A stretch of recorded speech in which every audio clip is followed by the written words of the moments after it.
আহ, আজকে খুব নেটওয়ার্কের প্রবলেম হচ্ছে, মানে দুঃখিত, এটা আমারও কিছু করার নেই। আমি চেষ্টা করছি কিন্তু নেটওয়ার্ক ইস্যুর জন্য কেটেই যাচ্ছে আর রিকানেক্টই হচ্ছে না। সেই কারণের জন্য বাইরেও চলে এসেছি। যাক, দুঃখিত। এটা পুরোপুরি জিও কোম্পানির দোষ, আমার কিছু নয়। যাই হোক, মানে ব্যাপার 22-এর সব ক্ষেত্রেই অসুবিধা এমন একটা ব্যাপার। তো যাই হোক, মানে আমাদের 2022 প্রাথমিক টেট উত্তীর্ণ যারা মানে হবু শিক্ষক শিক্ষিকাদের সম্মিলিত প্রচেষ্টায় কিন্তু আমরা আজকে এই একটা বছর রাজপথে থেকেছি, আইনি পথে লড়াই করছি এবং মানে করেছি এবং করছি। এটা শুধুমাত্র আমি যাদের কৃতিত্ব দেব, 23 জেলার 2022 প্রাথমিক টেট উত্তীর্ণ সকল হবু শিক্ষক শিক্ষিকার সম্মিলিত প্রচেষ্টার আমি কৃতিত্ব জানাবো। কারণ এটা আমাদের হাতে নেই। আমরা এই 2022-এর মামলার আদালতের শিকার আমরা। না হলে এতদিন আমরা কিন্তু ইন্টারভিউ আমাদের চলতো। এবার আইনের বিষয় তো আমাদের হাতে নেই, আদালত তো আমাদের হাতে নেই। আদালত যে রায় দেবে সেই রায় তো আমাদের মাথা পেতে নিতে হবে। তবে এর শিকার এই 2022-এর এই স্টে মামলা যদি উঠে যেত, আমরা কিন্তু ইন্টারভিউ পাওয়ার যোগ্য ছিলাম। তো এটা আমাদের কোনো মানে 2022 প্রাথমিক টেট উত্তীর্ণ 23 জেলার হবু শিক্ষক শিক্ষিকাদের কোনো কিছু করার নেই। যে পথটা আইনি পথ, এটা ক্লিয়ার না হওয়া পর্যন্ত কিন্তু কোনোভাবেই ইন্টারভিউ নোটিশ আনা সম্ভব নয়। কারণ একটা চলতি রিক্রুটমেন্ট চলছে, তার সাথে নতুন করে রিক্রুটমেন্ট দেওয়া সম্ভব নয়, সেটা আমরা সবাই জানি। আর যে কথাটা আমি বলবো, যে আজ 22 স্টেট যেভাবে আপনারা আন্দোলন করে দেখিয়েছেন, সেটা সম্পূর্ণ 23 জেলার কৃতিত্ব। আমাদের রণনীতি কিন্তু অলরেডি রণনীতি কিন্তু চলছে। মানে আমাদের যুদ্ধ কিন্তু, আমাদের লড়াই কিন্তু থেমে নেই। আমরা এই সময়টা কিভাবে আমরা আমাদের রণনীতি তৈরি করতে পারি, আপনারা সেই সিদ্ধান্ত, সেই কথা বা সেই প্রস্তাব রাখুন প্রত্যেকটা 23 জেলাতে, যে সামনের দিনে আমরা কি করতে পারি। আমরা ইতিমধ্যে জানি, যেহেতু নির্বাচন প্রক্রিয়া শুরু হয়ে গেছে, এর মধ্যে রিক্রুটমেন্ট আনাটা কিন্তু চাপের। তো সেই জায়গায় দাঁড়িয়ে আমাদের দেখতে হবে যে এই কটা মাস মানে এই কয়েকটা মাস আমরা কি করতে পারি রণনীতি, সেটা আপনারা প্রত্যেকটা 23 জেলা থেকে 23 জেলার হবু শিক্ষক শিক্ষিকা যারা আছেন তারা প্রস্তাব রাখুন। আর সবচেয়ে বড় কথা, এই সময়টা কিন্তু আমাদের ধৈর্যের পরীক্ষা চলছে, ভীষণ পরীক্ষা। এই ধৈর্যের পরীক্ষা, যে আমরা এই একটা বছর যেভাবে আমরা রাজপথে ছিলাম, তারপরেও কিন্তু আমরা ইন্টারভিউ নোটিশ পাইনি। তো এই সময়টা কঠিন, এই ধৈর্যের পরীক্ষা, এটাই আপনার কঠিন সময়। এটাই আমাদের 23 জেলা 22 স্টেটের কঠিন সময়, কঠিন থেকে কঠিনতর সময় আমাদের এইটা। এ সময় কিন্তু আমাদের লক্ষ্য ভ্রষ্ট হলে চলবে না। লক্ষ্য ভ্রষ্ট হলে কিন্তু আপনি হেরে গেলেন। আমাদের লক্ষ্য কিন্তু অবিচল থাকতে হবে। যে লক্ষ্যে আমরা নেমেছি, আমাদের স্কুলে যেতে হবে, সেই লক্ষ্য থেকে কিন্তু এক বিন্দু আমরা নড়বেন না। আমরা এর পরবর্তী ধাপে কি করতে পারি, হয়তো এখন আমরা আন্দোলন করতে পারছি না, কিন্তু এর পরবর্তী সময় আমরা কি করতে পারি সেই প্রস্তাবটা রাখুন। 23 জেলার হবু শিক্ষক শিক্ষিকাদের আমি বলবো, 22 স্টেট সেই প্রচেষ্টা রাখুন, সেই রণনীতি তৈরি করুন। যে এরপরে আমাদের সব্বার নিয়োগে আমরা 1 মাস 2 মাস ওয়েট করছি, আমরা একটা বছর ওয়েট করতে পেরেছি। আমাদের ধৈর্য শেষ হয়ে যাচ্ছে, ধৈর্য ধরে রাখতে পারছি না। কিন্তু যখন নির্বাচন প্রক্রিয়া শেষে আমাদের সবার নিয়োগ পায়, সে বিষয়টা কিন্তু সরকারকে দেখতে হবে। কারণ আমরা এখন যদি মনে করি রাজপথে নামতে পারি বঞ্চিত 22 স্টেট, কিন্তু আমাদের 23 জেলাকে 2022 প্রাথমিক টেট উত্তীর্ণ থেকে কিন্তু পর্ষদ থেকে শুরু করে, সরকারের বিভিন্ন আধিকারিক থেকে শুরু করে, পুলিশের উচ্চপদস্থ কর্তা থেকে শুরু করে, বিধাননগর উচ্চপদস্থ কর্তা থেকে শুরু করে, পুলিশের বিভিন্ন ডিপার্টমেন্ট আমাদের কাছে কিন্তু রিকোয়েস্ট করেছিল যে 22 স্টেট আপনাদের কাছে অনুরোধ করব, শেষ দিন যখন পর্ষদে গেছিলাম সেখানে পুলিশ অফিসাররা অনুরোধ করেছিলেন যে এই কয়েকটা দিন আপনারা পথে নামবেন না, প্লিজ, আপনাদের কাছে অনুরোধ। আমরা কিন্তু কথা রেখেছি। আমি বলেছিলাম আমরা যে আমাদের সবার যাতে নিয়োগ হয়, আপনারা ভালো করেই জানেন যে আমরা কি হারে আমরা আন্দোলন কেন করব। আমাদের এই টাইমটা ধৈর্যের পরীক্ষা, তাই বলছি হয়তো এখন করছি না, কিন্তু এখান থেকে 20 দিন পরে হতে পারে আন্দোলন। আমরা আন্দোলন করব না। সরকার যেভাবে কথা দিয়েছিল, শিক্ষামন্ত্রী যেভাবে বলেছিলেন, পর্ষদ সভাপতি যেভাবে বলেছিলেন, সেই কথা মোতাবেক যারা যোগ্য, যারা টেট পাস করেছে এবং পূর্ণ প্রশিক্ষিত 24 মাসের ডিএলএড কোর্স আছে, তাদের কিন্তু নিয়োগ দিতে হবে, তাদের কিন্তু নিয়োগ দিতে হবে। এটা কিন্তু এই লক্ষ্য থেকে ভ্রষ্ট হলেও চলবে না। আমরা চুপ আছি মানে নীরব আছি বলে ভাববেন না। নীরব আছি বলে 23 জেলার কেউ কিন্তু নীরব নেই, সবাই কিন্তু ধৈর্যের পরীক্ষা একটা একটা দিন ধরে দিচ্ছে। আমি কমেন্ট দেখতে পাচ্ছি না, কমেন্ট আপনারা করবেন, পরে দেখে নেব। আর আমাদের লক্ষ্যভ্রষ্ট হলে হবে না। প্রথমেই বললাম, প্রত্যেক যোদ্ধা আমরা একসাথে আবার রণনীতি ঠিক করব, আপনারা প্রস্তাব দিন। আর সবচেয়ে বড় কথা, আমাদের ভুল থেকে যেসব ভুলগুলো হয়েছে সেই ভুল থেকে শিক্ষা নিয়ে আগামী দিনে কিন্তু আমাদের সফলতা আনতে হবে। আগামী দিনে সফলতা আনতে হবে। আর এই কয়েক দিনে মানে আমরা যে কেসটার ব্যাপারে বলছি, বাইরে আছি তো প্রচুর মশা, তো আমরা সুপ্রিম কোর্টের যে 1 এপ্রিল কাল যে মামলাটা ছিল সেই মামলাটা কিন্তু হচ্ছে না। তো কাল আমরা জানতে পারবো মামলাটা কবে উঠছে, যেহেতু আমাদের বিচারপতি আমাদের একজন থাকছেন না। আপনারা জানেন বিচারপতি অনুরুদ্ধ বোস মহাশয় থাকছেন না, যেটা শুনলাম। তো মামলাটা কাল জানতে পারবো 4টের দিকে কবে উঠছে। তো 23 জেলা থেকে আমরা যেভাবে সংঘবদ্ধভাবে পাশে ছিলেন, মানে এই কয়েকদিনে যেভাবে ফান্ড আপনারা দিয়েছেন, তার জন্য আপনাদের কৃতিত্ব, মানে সত্যি কথা বলতে 23 জেলা 2022 প্রাথমিক টেট উত্তীর্ণদের এবং আমাদের 2022 প্রাথমিক টেট পাস ডিএলএড ঐক্যমঞ্চ, যেভাবে আপনারা নিজের মানে আপনাদেরই ঐক্যমঞ্চ, আপনারা যেভাবে এগিয়ে এসে ফান্ডিং করেছেন, আমি সত্যি 23 জেলার পক্ষ থেকে আমি একটা সাধারণ সহযোদ্ধা হিসাবে জোশ বেড়ে গেল। মানে আপনারা এই কয়েকদিনে যা ফান্ড দিয়েছেন এবং দিচ্ছেন এবং দেবেন, যারা অনেকে টিউশনি পড়ায় সামনের দিনে মানে বারবারে বলছে দাদা 1 তারিখে দিয়ে দেবো, 1 তারিখ কাল দেবেন টিউশনি, তো যারা দেননি অবশ্যই দেবেন, কারণ এখনও আমাদের তৈরি হতে হবে। আর এই একটা সপ্তাহের মধ্যে আপনারা যারা বিভিন্ন জেলার থেকে যেভাবে আর্থিক সাহায্য করেছেন তা ভোলার নয়। 23 জেলার সংঘবদ্ধ প্রচেষ্টায় আমরা কিন্তু বিএড প্রাথমিকে এই ক্লারিফিকেশন, ওরা তো এমনি থাকছে না, আর ওদের যে সার্টিফিকেট আছে তারা যাতে ইন্টারভিউ লাইনে না বসতে পারে সেই কাজটা কিন্তু আমরা করছি। আমি অন্য বিষয় নিয়ে কিছু বলবো না। বিএড আমার নিজের ভাইও আছে, আমার বন্ধুও আছে, তো আইনি পথে লড়াই হবে। আশা রাখছি ডিএলএড তার নিজের স্কুলে যাবে। যারা ফান্ডিং দেননি অনুরোধ করব, হয়তো মামলাটা কাল উঠছে না, কিন্তু কাল না হলেও কিন্তু 2 দিন পরে উঠবে। আর যারা দিয়েছেন এই কয়েক হাজার 2022 প্রাথমিক টেট উত্তীর্ণ হবু শিক্ষক শিক্ষিকা, আপনাদের বলবো, আপনাদের এই পরিশ্রম, এই কষ্টের টাকা, অনেকে সংসারের খরচ বাঁচিয়ে অনেক বোনেরা ফান্ডিং করেছে। সে 23 জেলা যেভাবে এইভাবে অনেকের হাত খরচ থেকে ফান্ডিং করেছেন, তো এইগুলো মানে যে কাহিনী, মানে কথাগুলো মুখ থেকে শুনলে নিজের ভিতর থেকে যে কষ্ট অনুভূত হয়, মানে অনুভূতি আসে, সেটা সত্যি সে ভোলার নয়। আমাদের সঙ্গে যারা আলোচনা করে, ফোন করে 23 জেলা থেকে, সত্যি কষ্টের।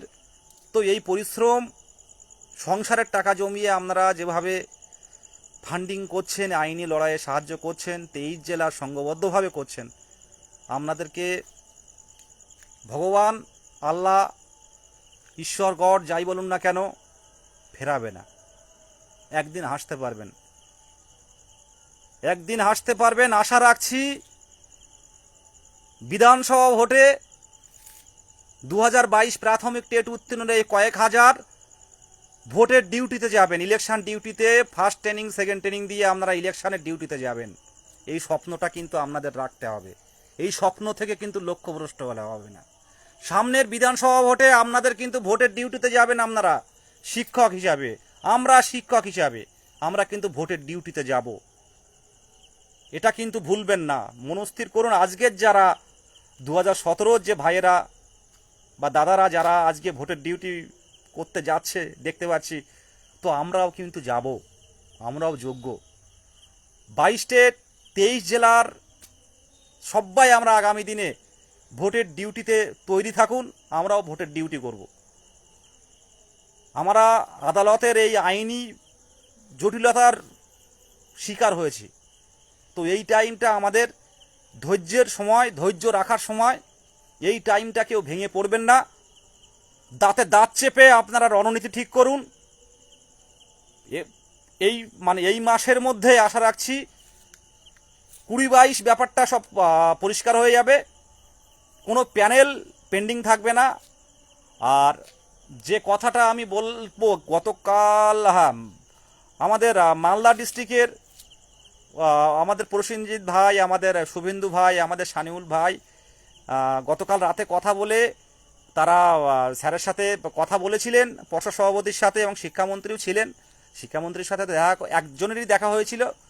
যাই হোক, 22 স্টেট কিন্তু এই ঐক্যমঞ্চ 2022 প্রাথমিক টেট পাস ডিএলএড ঐক্যমঞ্চ, এটা একটা আবেগ, এরা প্রতিনিয়ত কাজ করে।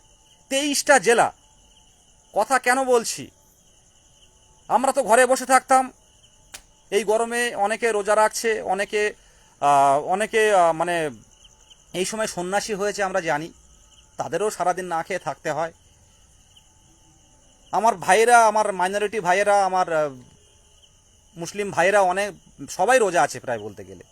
সেই রোজা অবস্থায় শুনলেন যে পর্ষদ সভাপতি আমাদের এসছেন, আমাদের মাননীয় পর্ষদ সভাপতি উত্তরবঙ্গের গৌরবঙ্গ বিশ্ববিদ্যালয়ে আছেন, শিক্ষামন্ত্রীও আছেন। তারা কিন্তু দেরি না করে সে রোজা থাকা অবস্থায় কিন্তু সকালে গিয়ে দাঁড়িয়েছিলেন। সভাপতি মহাশয় বলেছিলেন যে আমার মিটিং শেষ হলে তোমরা সামনে থাকো, আমরা কথা বলবো। ভাবতে পারছেন, এটাই হচ্ছে ঐক্যমঞ্চ। আমরা তো বসে থাকতে পারতাম ঘরে। অনেকে ভাবছে যে গিয়েও বা কি হলো, কিন্তু গিয়ে কি কিছু হয়নি? স্যার জিজ্ঞাসা করলেন 22 স্টেট এখানেও, আলাম স্যার এখানেও 22 স্টেট, এখানেও ঐক্যমঞ্চ। তো স্যার পজিটিভ বললেন। দেখুন, আমাদের যা বলছেন সেটুকুই তুলে ধরা হয়েছে, লাইভটা আপনারা ভালো করে দেখেছেন। এরকম কিন্তু প্রতিনিয়ত আমরা চেষ্টা করছি। ধন্যবাদ মালদা জেলাকে। আর আমার যারা অনেক আছে 23 জেলার পক্ষ থেকে, অনেক অভিভাবক অভিভাবিকা, আমার মা মানে আমার বন্ধুর মা, বোনের মা মানে আমারও মা, আমার বাবারা, মায়েরা অনেকেই কিন্তু ফোন করেন এবং অনেকে লাইভ দেখেন। ওনাদের বলবো যে আপনারাও আমাদের সাথে ধৈর্য ধরুন, আপনাদের ছেলে সন্তান আমরা। হয়তো আজকের দিনে আমাদের সময়টা খুব কঠিন। যারা আমরা নিজেরা ভুক্তভোগী তারা বুঝতে পারছি।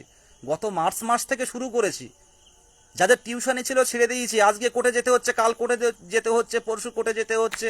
আজ আন্দোলন, কাল ডেপুটেশন, পরের দিন আরটিআই করতে যেতে হবে, তারপরের দিন ডিপিএসসি, তারপরের দিন নবান্ন, তারপরের দিন এপিসি ভবন, তারপরের দিন কালীঘাট, তারপরের দিন বিকাশ ভবন, তারপরের দিন তৃণমূল ভবন। এইভাবে কিন্তু একটা বছর কেটে গেছে আমাদের। তাই আমার মায়েদের, আমার বাবাদের বলবো যে একটু ওয়েট করুন, সন্তানের উপর ভরসা রাখুন। এতদিন তো ওয়েট করেছেন। আমরা কিন্তু পজিটিভ আছি, সরকারের সাথে আছি। লাইভে অনেকেই দেখে, আমাদের এই ঐক্যমঞ্চকে অনেকেই ফলো করেন, আমি জানি ভালো করে। এই লাইভ দেখে পরবর্তীকালেও অনেকে কল করেন। তো সরকারের সাথে আছি, বারবার বলছি সরকারের সাথে আছি। আমরা হয়তো আন্দোলন করেছি আমাদের স্বার্থে, গণতান্ত্রিক পদ্ধতিতে। আবারও বলছি, আমরা কিন্তু বর্তমান পশ্চিমবঙ্গ সরকারের সাথে আছি। আমাদের ডিএলএড পূর্ণ প্রশিক্ষিত যারা আছে, সুপ্রিম কোর্টের অর্ডার অনুসারে সেই ডিএলএড পূর্ণ প্রশিক্ষিত এবং পরবর্তীকালে টেট কোয়ালিফাই কিন্তু সবার নিয়োগ দেওয়ার প্রতিশ্রুতি, সেটা কিন্তু মানতে হবে। এটা কিন্তু মানতেই হবে, দাঁতে দাঁত চেপে বলবো, এটা কিন্তু মানতেই হবে। 14 সালে ইতিমধ্যে কিভাবে পাশ হয়েছে, 17 সালে কিভাবে পাশ হয়েছে আমরা ভালো করে জানি। সেটা নিয়ে কোনো কন্ট্রোভার্সিতে যাব না। কিন্তু যারা 22-এর টেট পাস করে আছে, যারা পশ্চিমবঙ্গ তথা মানে পশ্চিমবঙ্গের ইতিহাসে সবচেয়ে স্বচ্ছ টেট এনসিটির গাইডলাইন মেনে হয়েছে, সেই টেটে যারা আমরা কোয়ালিফাই করে আছি, আমি 22 টেটের কথা বলবো শুধুমাত্র। জানি আমার কমেন্টে অনেকেই নেগেটিভ বলে, তা আমার সেটা নিয়ে কোনো অভিযোগ নেই। আমার বক্তব্য অনুযায়ী কেউ কমেন্ট করতেই পারে। তো 22-এর জন্য লড়ছি, 22-এর জন্য কথা বলবো, 22-এর জন্য লড়াই করব, আর 22-এর জন্য আমরা সবাই শিক্ষক হব, শিক্ষিকা হব।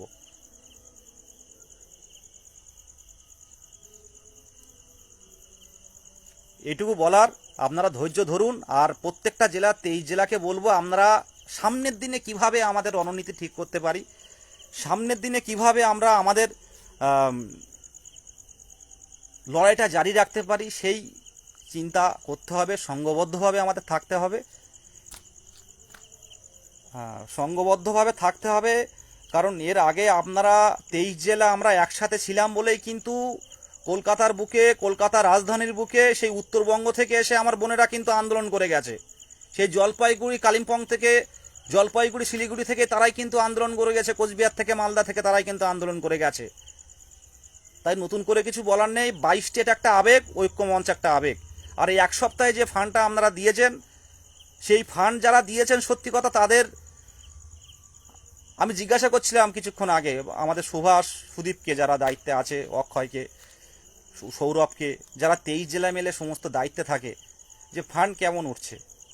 তো বলছে বিদেশদা মোটামুটি ফান্ড উঠেছে এই কদিন, কিন্তু আজকে কিন্তু ফান্ড দিচ্ছে খুবই কম। কেস উঠছে না বলে ফান্ড দেবেন না এমন নয়, কেসটা কিন্তু আজ হোক কাল হোক উঠবে। যারা ফান্ডিং করেননি আজকে কিন্তু ফান্ডিং করবেন, প্লিজ আজকে কিন্তু ফান্ডিং করবেন। এটা আমাদের সংঘবদ্ধ লড়াই, 23 স্টেটের লড়াই। এই প্রথম 2022 প্রাথমিক টেট উত্তীর্ণদের পক্ষ থেকে এই প্রথম কিন্তু শুধুমাত্র 22-এর স্বার্থে কিন্তু অ্যাডভোকেট যাচ্ছেন। যে চারজন অ্যাডভোকেট অল ইন্ডিয়ার যারা ডিএলএড বিএড এর রায় নিয়ে এসেছিলেন, তাদের মধ্যে থেকে কিন্তু কেউ হয়ে আমাদের লড়বেন। তাই আমরা ডিএলএড এর জয় ছিনিয়ে নিয়ে আসবো এবং ইন্টারভিউয়ের লাইন যাতে কম হয় সেই ব্যবস্থাটা করব।